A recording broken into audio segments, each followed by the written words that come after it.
In his late teens and early 20s, Josh Eppard was living the rock star life that dreams are made of. But underneath it all was a growing and dark nightmare. While his band Coheed and Cambria was playing to larger and larger crowds, seeing album sales take off, and appearing on popular MTV programs, Josh was secretly struggling with an addiction that threatened to take it all away. Falling asleep with the drum kit in the studio, or not showing up at all, was becoming more commonplace as his addiction took a stronger hold on his life. His drug abuse was poised to take everything from him as the toll of addiction grew. In a short period of time, he went from a rising young rock star to a homeless addict who lost it all: his success, his money, his reputation, and most of his friends. Everything he owned, including his drums, were sold to finance the next fix of heroin or OxyContin. Over the next few years, Josh went through an endless string of rehabs, treatments, and interventions staged by friends and family.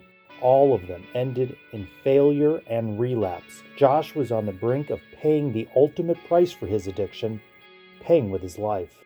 At the urging of his girlfriend, who he ultimately married, Josh was dragged away from his hometown of Kinston, New York to Albany.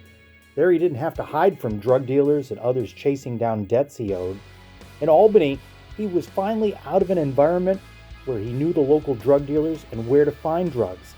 This break in surroundings had a profound impact on Josh, and a course of events, including restarting his music career and getting medical treatment for his addiction, gave him the tools and strength to resist the temptation of drugs.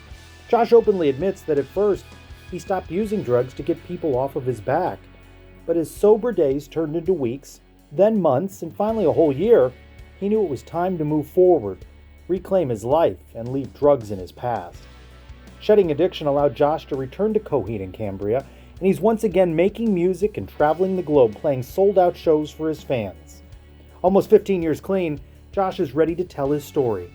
He wants people to benefit from his experience and avoid the mistakes that nearly cost him his life.